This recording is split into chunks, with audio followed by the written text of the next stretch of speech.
Hello students. तो आज वाले इस वीडियो में हम बात करेंगे फंक्शन की। ओके, इसके पहले मैं 2 वीडियो बना चुका हूं जिसमें हमने रिलेशन के बारे में बात की थी। तो फर्स्ट वीडियो में हमने बिल्कुल बेसिक कार्टेशियन प्रोडक्ट की बात की थी, एंड देन सेकंड वीडियो में हमने रिलेशन क्या होता है, कार्टेशियन प्रोडक्ट से रिलेशन कैसे बनते हैं, and then types of relation and all, इन सब की बात हो चुकी है। ओके, सो नाउ अब बात करेंगे आज इस वीडियो में हम फंक्शन की। ओके, बहुत इंपॉर्टेंट टॉपिक है। इसका कुछ पार्ट 11th में कवर होता है और कुछ पार्ट 12th में कवर होता है। एनसीईआरटी को अगर आप देखेंगे तो कॉम्पिटिटिव पॉइंट ऑफ व्यू से भी बहुत इंपॉर्टेंट है। ठीक है, जो 11th वाला जो फंक्शन है that is basic composition of function, function क्या होते हैं, रिलेशन वाले फंक्शन कैसे बनते हैं, अभी सब बात करेंगे इस वीडियो में हम। ठीक है, डोमेन रेंज भी आपका 11th में है मेनली पार्ट। ठीक है, बट मैं इसका अलग वीडियो बनाऊंगा एक, जिसमें हम डोमेन और रेंज की ही बात करेंगे ओनली। बहुत इंपॉर्टेंट है, बहुत काम की चीज है, बहुत सारे क्वेश्चन कॉम्पिटिटिव एग्जाम में भी पूछे जाते हैं और आना भी चाहिए बेसिकली। ठीक है, एंड द सेकंड थिंग, उसके बाद हमने types of function, classification of function, इन सब की एक अलग वीडियो बना लेंगे, राइट। तो इस वाले वीडियो में हम सिर्फ बात करेंगे फंक्शन की। तो सबसे पहले फंक्शन होता क्या है। ठीक है, तो मैं थोड़ा सा आपको बेसिक रिव्यू दे देता हूं। जैसे कि अगर एक सेट है 1,2,3 और एक सेट है A, B। ठीक है, अगर आप A cross B find out करते हैं तो it's a collection of ordered pair. ठीक है, ये कार्टेशियन प्रोडक्ट कहलाता है। ये फर्स्ट वीडियो में बात की थी, वो आपका 1, A देन 1, B इस तरीके से बनते जाएंगे, लास्ट में आपके 3, B आ जाएगा। ठीक है, तो n of A cross B अगर बात करें तो वो कितना आएगा। अगर यहां से n ऑफ A 3 है, इधर से n ऑफ B अगर 2 है, तो n of A cross B 6 होगा, दोनों का मल्टीप्लीकेशन। ठीक है, अब अगर इसके नंबर ऑफ सबसेट्स की बात करते हैं, नंबर ऑफ सबसेट्स की बात करते हैं, तो वो आ जाएगा 2⁶। जितने नंबर ऑफ सबसेट्स होते हैं उतने ही नंबर ऑफ रिलेशंस होते हैं। ठीक है, तो इन रिलेशन में मतलब नंबर ऑफ रिलेशन भी कितने हो जाएंगे, 2⁶। तो इन 2⁶ रिलेशंस में से कुछ रिलेशन फंक्शन कहलाएंगे। ठीक है, in 2⁶, I am talking about this specific example. In 2⁶ relations,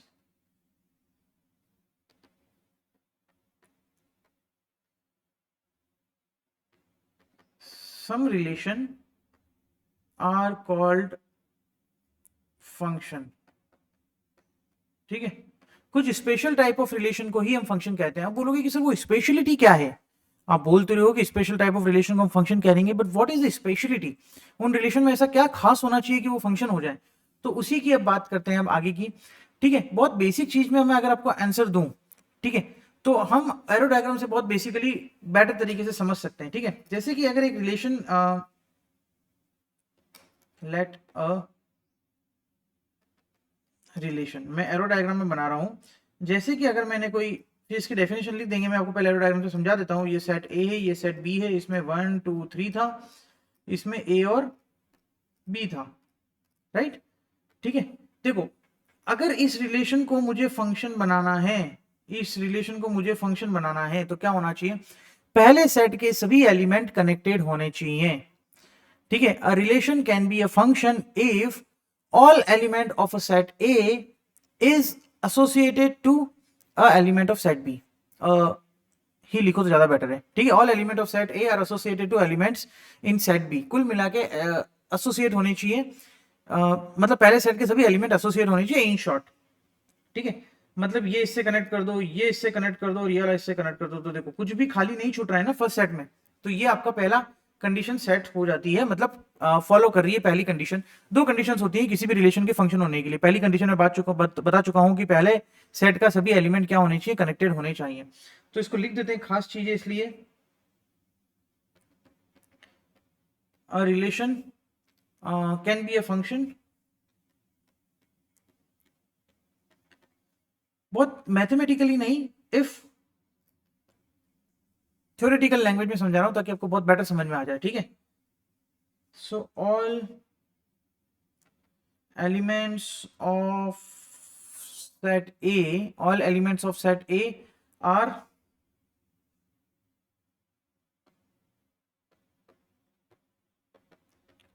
associated to elements in set B, are associated to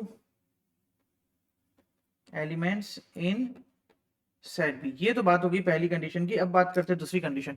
दूसरी कंडीशन क्या है कि जो सेट ए की जितने भी एलिमेंट है वो किसी यूनिक एलिमेंट से ही कनेक्टेड होने चाहिए सेट बी में। ठीक है, so element of set A is connected to a unique element in set B. ठीक है, देखो ये भी किसी यूनिक से कनेक्ट है, मतलब एक ही एलिमेंट से कनेक्ट है, ये भी एक ही एलिमेंट से कनेक्ट है और ये भी एक ही एलिमेंट से कनेक्ट है। सेट ए से दो ब्रांचेस नहीं निकलनी चाहिए किसी एलिमेंट से, इन शॉर्ट। अभी मैं एरो डायग्राम से और समझा दूंगा कि कौन से फंक्शन नहीं होते हैं। पहले इसको लिख देते हैं कि an element of set A, an element of set A is an element of set A is associated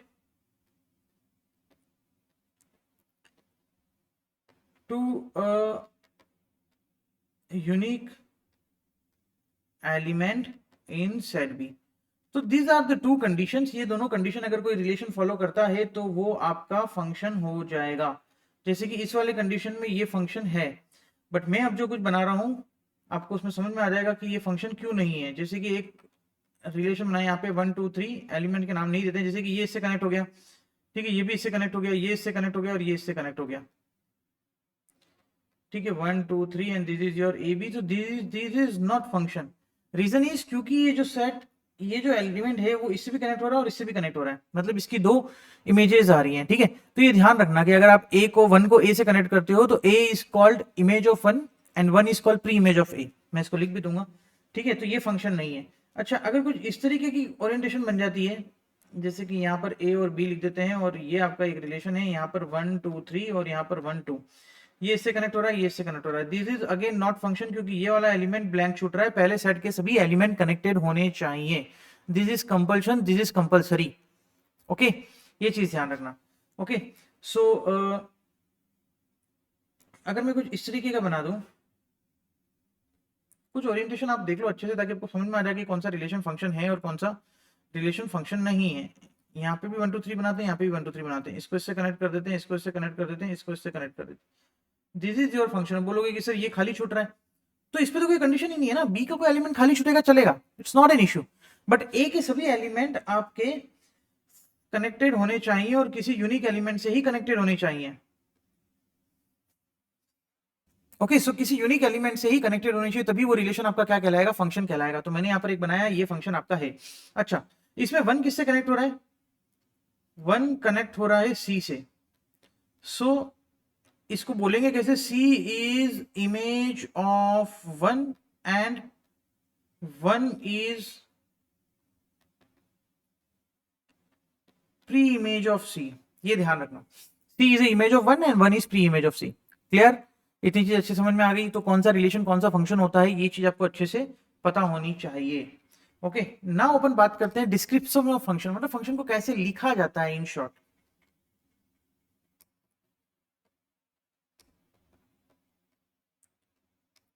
description of function, ठीक है। देखो, फंक्शन को लिखने का जो वे होता है ना, एक तो वो याद रखें कि कोई भी फंक्शन है वो इस तरीके से रिप्रेजेंट होगा, एफ फिर कॉलन और फिर फ्रॉम ए टू बी। और मतलब सेट ए से सेट बी के बीच में मैंने एक रिलेशन बनाया, उनमें से कुछ रिलेशन फंक्शन होंगे, या फिर इसको ऐसे भी डिफाइन किया जा सकता है। ये लिखने का तरीका है, ठीक है, हमेशा इसको ध्यान रखें। ओके, और किस प्रॉपर्टी को फॉलो कर रहे हैं, मतलब कुछ ना कुछ प्रॉपर्टी को फॉलो कर रहे होंगे, तभी ये क्या हो रहे होंगे, आपके रिलेशन हो रहे होंगे। जैसे कि मैंने एक फंक्शन बनाया ऐसा, और f is equal to 2x बोल देता हूँ, ठीक है, और मैं बोल देता हूँ कि f from natural number two natural number like this, ठीक है। एग्जांपल ले लेते हैं, f is defined from natural number two natural number, मतलब पहला सेट भी नेचुरल नंबर है और दूसरा सेट भी नेचुरल नंबर है, और वो इस प्रॉपर्टी को फॉलो कर रहा है, ठीक है। इसको थोड़ा सा और बेटर वे में लिख देते हैं अपन, f of x is equal to 2x लिख देते हैं, ज्यादा बेटर रहेगा, है ना। f of x is equal to 2x लिख देते हैं, कुछ इस तरीके से लिख दिया। तो लेट सपोज अगर आपने इसको एरो डायग्राम से बनाया है, ठीक है, यहाँ पे भी नेचुरल नंबर है, यहाँ पर भी नेचुरल नंबर है, और ये एक फंक्शन है, ये 1 2 3 4 और चलता रहेगा, यहाँ पे भी 1 2 3 4 5 6 चलता रहेगा, ठीक है। तो ये 1 किससे कनेक्ट हो जाएगा? ओके, अब इस फंक्शन को प्रॉपर्टी ये फॉलो हो रही है, इसका मतलब अगर मैं x की जगह 1 डालूंगा तो आपका आउटपुट क्या आएगा? 2 आएगा। This are the input. जो फर्स्ट अपन सेट बनाते हैं वो इनपुट होते हैं, जो सेकंड सेट होता है वो आउटपुट होता है, ठीक है। तो 1 आपका कनेक्ट हो रहा है 2 के साथ, 2 कनेक्ट हो रहा है 4 के साथ, 3 कनेक्ट हो रहा है सी के साथ। सब नेचुरल नंबर कनेक्ट तो होंगे ना, माना इनफाइनाइट तो चल रहे हैं, पर सब कनेक्ट तो होंगे ही होंगे, ठीक है। तो एक चीज तो ये ध्यान रखना। अच्छा, इसके बाद अगर अपन इसके रिप्रेजेंटेशन की बात करते हैं,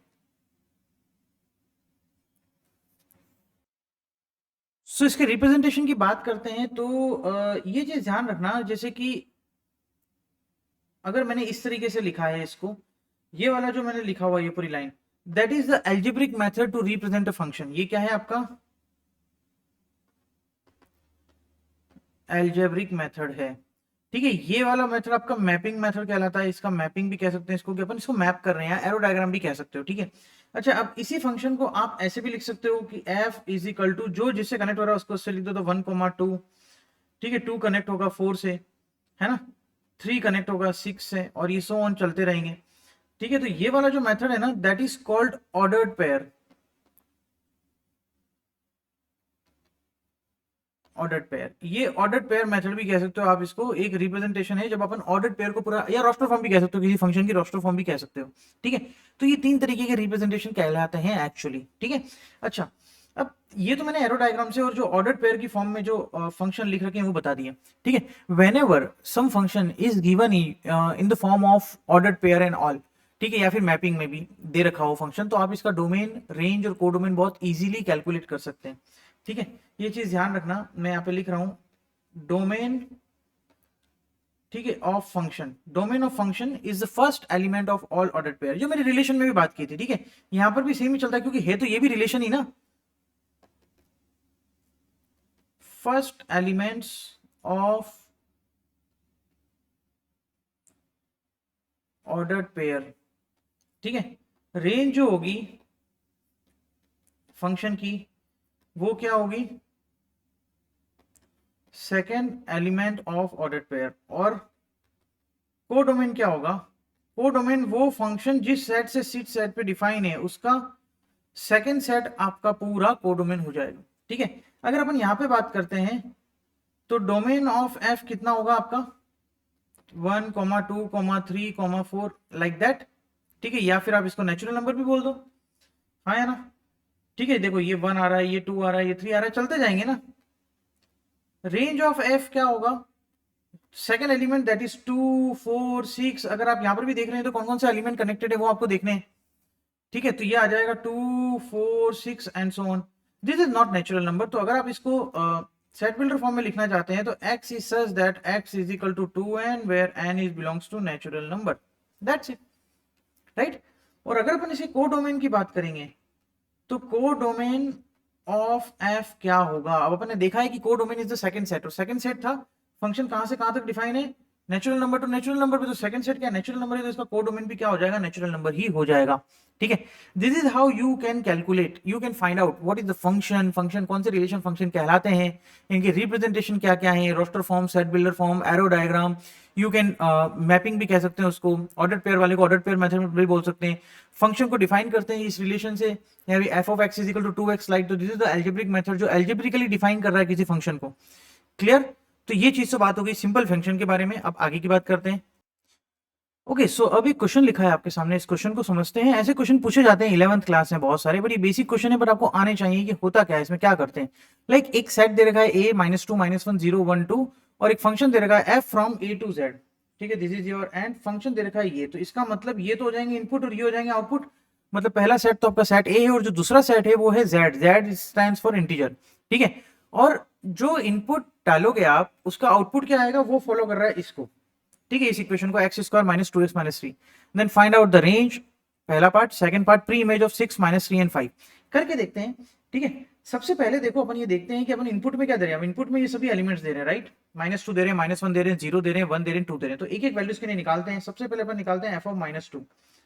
okay, so this is your -2 square, 2 of -2 and -3, ठीक है। ये 4 हो जाएगा, ये 4 हो जाएगा 8, ठीक है। 4 + 4 8, और -3 हो जाएगा आपका 5। वैसे ही अगर आप f ऑफ -1 निकालेंगे तो ये -1 का square, that is your 2 of -1 -3, ठीक है। 2 + 3 ये हो जाएगा 0 आपका, ठीक है। f ऑफ 0 निकालोगे तो ये 0, ये 0, डायरेक्टली मैं लिख रहा हूँ 0 -0 -3, तो ये हो जाएगा आपका -3, ठीक है। तो इन तीन एलिमेंट्स के लिए आ गए। अब निकालते हैं अपन f ऑफ 1 के लिए। अब 1 के लिए निकालोगे तो ये हो जाएगा 1 2 टाइम्स 1 -3, ठीक है। तो -5 और +1 तो ये -4 हो जाएगा। और f ऑफ जब 2 निकालोगे तो that is your 2 square -2 of 2 -3, तो ये भी कितना आ रहा है, -3 आ रहा है, राइट। तो ये कुछ पर्टिकुलर इनपुट्स के लिए मैंने आउटपुट निकाल दिया। अब अगर मैं एरो डायग्राम बनाता हूं, यहां मैं मैपिंग बनाता हूं फंक्शन की, ठीक है, ये एफ है, यहाँ पर अपन ए दे रहे हैं, यहाँ पे अपन जेड दे रहे हैं। ठीक है, इसमें अपन ने -2 -1 0 1 और 2 ही लिखा है। यहाँ पर अपन बहुत दूर से आ रहे हैं। ठीक है, और क्या क्या एलिमेंट आ रहे हैं, 5 -3 -4। ठीक है, तो ये -2 -1 0 1 2 3 4 5 एंड डैश इस तरीके से चल रहा है। ठीक है, अब करते हैं अपन कनेक्शन। ठीक है, तो -2 पे कौन कनेक्ट हो रहा है, 5 कनेक्ट हो रहा है, तो -2 पे ये 5 कनेक्ट हो गया, है ना। -1 पे कौन कनेक्ट हो रहा है, -1 पे कनेक्ट हो रहा है 0, तो ये -1 पे आपका 0 कनेक्ट हो गया। 0 पे आ रहा है आपका -3, तो 0 पे -3 मैंने लिखा नहीं है, थोड़ा सा लिख देते हैं यहाँ पर, ये -4 लिख दो और ये -3 लिख दो। राइट, इतने ही आ रहे हैं ना। ठीक है भाई, 0 पे कनेक्ट हो रहा है -3, तो ये -3 कनेक्ट कर दिया 0 पे। ओके, 1 पे आ रहा है -4, तो ये 1 पे -4 कनेक्ट कर दिया। ठीक है, 2 पे आ रहा है -3, तो ये 2 पे -3 कनेक्ट कर दिया। ठीक है, तो ये है। अब बताओ कि क्या ये फंक्शन है। फंक्शन के लिए दोनों कंडीशन मैच होना जरूरी है, तो पहले एलिमेंट के सभी एलिमेंट कनेक्टेड हैं और पहले एलिमेंट से एक ही ब्रांच निकल रही है। You can see that upon first set में जो एलिमेंट आप कनेक्ट कर रहे हो उसे एक ही ब्रांच निकल रही है सब में, तो ये फंक्शन तो है। राइट, अच्छा, अगर मैं इसको ऑर्डर पेयर में लिखना चाहूं तो ये क्या हो जाएगा, -2 के साथ 5 आ रहा है, -1 के साथ 0 आ रहा है, 0 के साथ -3 आ रहा है, 1 के साथ -4 आ रहा है और 2 के साथ -3 आ रहा है। तो ये इसकी ऑर्डर फॉर्म बन गई। ठीक है, अब अगर मैंने इसका डोमेन पूछा होता तो आपको सेट ए ही होता था, क्योंकि पहला एलिमेंट वही है। रेंज पूछी है इसने, ठीक है, स्टिल डोमेन नहीं पूछा है, बट मैं फाइंड आउट आपको करके दिखा देता हूं। Domain of f is -2 -1 0 1 2, right, मतलब सेट ए ही हो गया। ठीक है, रेंज ऑफ f की बात करते हैं तो second element that is your 5 0 -3 -4। दो बार लिखने की जरूरत नहीं है क्योंकि अपन सेट की फॉर्म में रिप्रेजेंट कर रहे हैं, तो दिस इज द रेंज। ठीक है, अगर इसके को डोमेन नहीं पूछा था पर बता देते हैं, को डोमेन की बात करेंगे तो सेकंड सेट, और सेकंड सेट क्या था, पूरा इंटीजर, तो ये जेड हो गया, है ना। तो ये इस तरीके से अपन ने को डोमेन निकाल दिया, डोमेन और रेंज और ये सब कैलकुलेट कर लिया। राइट, अच्छा, इसका सेकंड पार्ट इसने क्या पूछा था, रेंज तो अपन ने पूछा था, रेंज तो अपन फाइंड आउट कर चुके हैं, ये वाला पार्ट। ठीक है, पूछा है प्री इमेजेस ऑफ 6 -3 एंड 5। अच्छा, 6 -3 एंड 5 की प्री इमेजेस मतलब क्या हुआ, प्री इमेज, प्री इमेज क्या होती है सेट 1 में। अगर यहां पर -2 5 से कनेक्ट है, इसका मतलब pre image of 5 is -2। Pre image of 5 क्या हो जाएगा आपके पास, -2 हो जाएगा। तो वैसे ही निकालना है, मतलब प्री इमेज ऑफ समथिंग पूछा है तो वो सेकंड सेट में होगा। ठीक है, इसने क्या पूछा है, प्री इमेज ऑफ 6 -3 एंड 5। मैं यहाँ पे लिख देता हूं एक बार,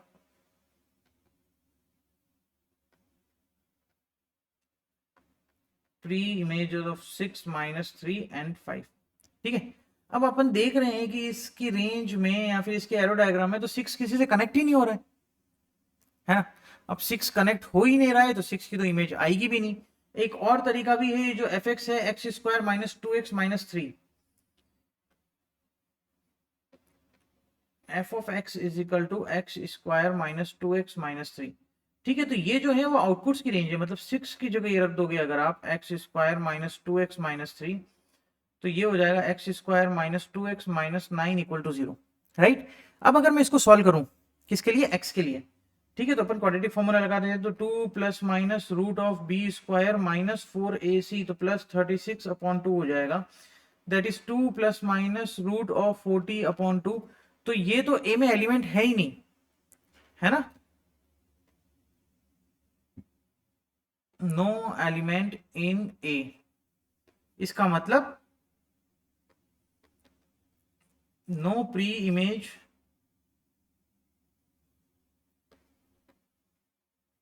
नो प्री इमेज ऑफ 6। ठीक है, इसके बाद अगर अपन बात करते हैं प्री इमेज ऑफ -3 की, तो अपन ने देखा कि -3 दो एलिमेंट से कनेक्ट है। ठीक है, -3 यहाँ पे भी आ रहा है और -3 यहाँ पे भी आ रहा है, तो प्री इमेज क्या हो जाएगी इसकी, 0 और 2। वैसे ही प्री इमेज ऑफ 5 किससे कनेक्ट था वो देख लो, 5 किससे कनेक्ट है आपका, -2 से कनेक्ट है, तो प्री इमेज ऑफ 5 क्या हो जाएगा, -2 हो जाएगा। तो this are the answer, this is how you can calculate the pre images in all. ठीक है, तो जब भी प्री इमेजेस निकालना है तो एफ की जगह वो रख दो और एक्स की वैल्यूज निकाल दो, क्योंकि फर्स्ट सेट में अपन एक्स की वैल्यू ले रहे हैं, सेकंड सेट में अपन एफ की वैल्यू ले रहे हैं। क्लियर, तो ये कुछ इस तरीके की चीजें इसमें आती हैं, है ना। तो अपन ये बहुत बेसिक टाइप के फंक्शंस कवर कर लिए, कौन से रिलेशन फंक्शन होते हैं, इसका डोमेन, रेंज, उसके लिखने के तरीके एंड ऑल। ठीक है, अच्छा, एक छोटी सी चीज है, इक्वल फंक्शन। पता होना चाहिए कि कोई दो फंक्शन इक्वल कब होते हैं।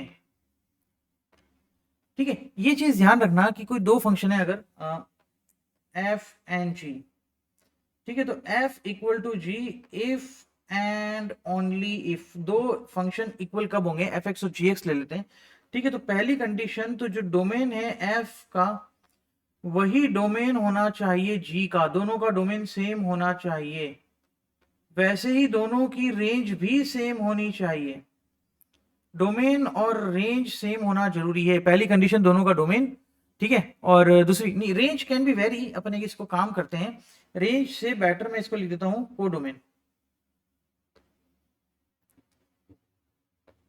ठीक है, को डोमेन ऑफ एफ और को डोमेन ऑफ जी, ठीक है, डोमेन और को डोमेन दोनों सेम होने चाहिए पहली चीज, ठीक है, और तीसरी चीज में मैं लिख रहा हूं कि f x is equal to g x for every x belongs to their common domain, मतलब उनका जो कॉमन डोमेन था उसमें हर पॉइंट पर दोनों के आउटपुट की वैल्यू सेम आनी चाहिए, मतलब x इज इक्वल टू 1, देखो डोमेन तो दोनों का सेम है ही, पहला पॉइंट यही बोल रहा है, अगर मैंने x is equal to 1 f में भी दिया और x is equal to 1 g में भी दिया तो दोनों का आउटपुट भी सेम आना चाहिए, हर करस्पॉन्डिंग इनपुट के लिए output should be same, will be same you can say, तो ही वो दोनों फंक्शन क्या होंगे आपके इक्वल फंक्शन कहलाएंगे, अदरवाइज वो दोनों फंक्शन इक्वल नहीं होंगे, राइट, ठीक है, तो this is the basic behind your function and all, दोनों इक्वल फंक्शन का होते हैं। अब इसके बाद एक वो डेफिनेशन से आती है कुछ बेसिक सी देती है कि रियल वैल्यूड फंक्शन और रियल फंक्शन में डिफरेंस क्या होता है, ठीक है, पहले मैं बात करता हूं रियल वैल्यूड फंक्शन की, रियल वैल्यूड फंक्शन, ठीक है, रियल वैल्यूड फंक्शन क्या होते हैं, जैसे कि कोई फंक्शन आपने डिफाइन किया है f from A to B, अगर मैंने डिफाइन किया है, ये रियल वैल्यूड फंक्शन कब होगा, जब set B is a subset of R हो, ठीक है, ये क्या हो, set B only subset of R, R means real number, ठीक है, अगर ये सबसेट ऑफ आर हो जाता है तो वो क्या कहलाएगा आपका रियल वैल्यूड फंक्शन कहला जाएगा। मैं इसके कॉन्ट्ररी पार्ट भी बता रहा हूं ताकि आपको बहुत अच्छे से समझ में आ जाए, एक रियल फंक्शन भी होते हैं, रियल फंक्शन में ये है कि अगर आप सेट एक function from set A to B define कर रहे हैं तो ये भी और ये भी दोनों ही सबसेट ऑफ आर होने जरूरी हैं, ठीक है, रियल वैल्यूड फंक्शन में जरूरी नहीं है कि आप ए क्या दे रहे हैं, it can be integers, it can be natural number, it can be a specific, मतलब कुछ भी दे सकते हो आप, व्हाटएवर कुछ भी दे सकते हो, है ना, बट रियल फंक्शन में सेट ए और सेट बी दोनों ही सबसेट ऑफ आर होना जरूरी है, ठीक है, आर यहां पर भी क्या कहलाएगा आपका रियल नंबर ही कहलाएगा, ठीक है, तो ये हो गया आपके रियल फंक्शन और रियल वैल्यूड फंक्शन। एक इंपॉर्टेंट टॉपिक आता है रियल फंक्शन के लिए, इसके लिए रियल फंक्शन के लिए तो डोमेन एंड रेंज, में इसका एक स्पेसिफिक वीडियो बनाऊंगा जिसमें बताऊंगा कि डोमेन कैसे निकाले जाते हैं, जो भी डिफरेंट टाइप्स ऑफ डोमेन्स हैं, वैसे तो बहुत लेंथी हो सकता है, मैं जो बेसिक सी बात करेंगे, ठीक है, क्योंकि लॉगरिथमिक फंक्शन का डोमेन निकालना, ट्रिग्नोमेट्रिक फंक्शन का डोमेन निकालना, बहुत सारी चीजें हैं, ठीक है, बट उसमें बात करेंगे कि डोमेन और रेंज होते क्या है किसी भी फंक्शन के, ओके, सो उसका एक अलग से वीडियो बनाएंगे, बट हाँ वो रियल वैल्यूड फंक्शन के साथ ही पॉसिबल है, क्योंकि बाकी का ऑर्डर पेयर में अगर आपको दिया हो तो आप आराम से फाइंड आउट कर सकते हैं and we can easily check it out, अपन ने उसको देख भी लिया है कि क्या है और क्या नहीं है, ठीक है, अब एक वीडियो मुझे और बनाना पड़ेगा जिसमें भी सिर्फ डिफरेंट टाइप्स ऑफ फंक्शंस की बात करूंगा, है ना, अभी मैं इसमें आपको कंपोजिशन ऑफ फंक्शन थोड़ा सा समझा देता हूं कि कंपोजिशन ऑफ फंक्शन होते क्या है, ठीक है, कंपोजिशन ऑफ फंक्शन की बात अपन यहां पर करते हैं, ये वैसे तो पहले क्लास 12th में था बट हटा दिया है, अब ये एनसीईआरटी में नहीं है, but competitive point of view से बहुत इंपॉर्टेंट है, ठीक है, बहुत बेसिक सी चीज है, इसलिए यहाँ पर डिफाइन कर रहा हूं एक बार मैं आपको,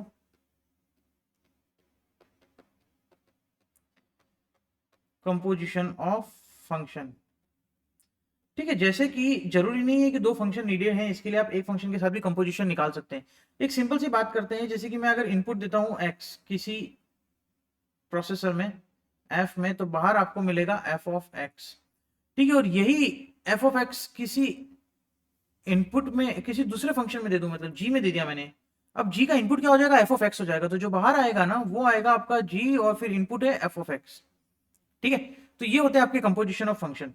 अब actually composition of function 4 type के होते हैं, फर्स्ट मैं ऐसा लिखता हूं f ऑफ f, ऑफ भी बोलते हैं इसको, मतलब f के अंदर मैं इनपुट क्या दे रहा हूं fx ही दे रहा हूं, वैसे तो fx में क्या इनपुट x है, बट f के अंदर इनपुट मैंने वापस से fx दे दिया है तो वो f ऑफ हो जाएगा, ठीक है, देन आ जाता है f ओ g, बहुत बेसिक सी चीजें हैं ना, इसमें बहुत ज्यादा डिटेल दिमाग लगाने की जरूरत नहीं है, इसलिए जल्दी जल्दी कर लेते हैं। ये हो जाएगा एफ ऑफ जी एक्स, अब मैं इनपुट दे रहा हूँ जी एक्स, देन आ जाता है जी ओ जी, सो दैट मीन्स मैं जी फंक्शन में इनपुट क्या दे रहा हूँ, जी एक्स ही दे रहा हूँ। देन आ जाता है जी ऑफ एफ, मतलब जी में मैं इनपुट क्या दे रहा हूँ, एफ एक्स ही दे रहा हूँ। तो ये 4 टाइप के कंपोजिट फंक्शन होते हैं, फॉ, फॉग, गॉग और गॉफ। ठीक है, एक एग्जांपल के तौर पे समझते हैं। अगर अपन let f x is equal to x square and g of x is equal to log of x.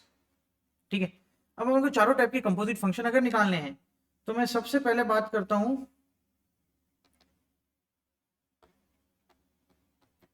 सबसे पहले हम बात करते हैं एफ ऑफ एफ एक्स की।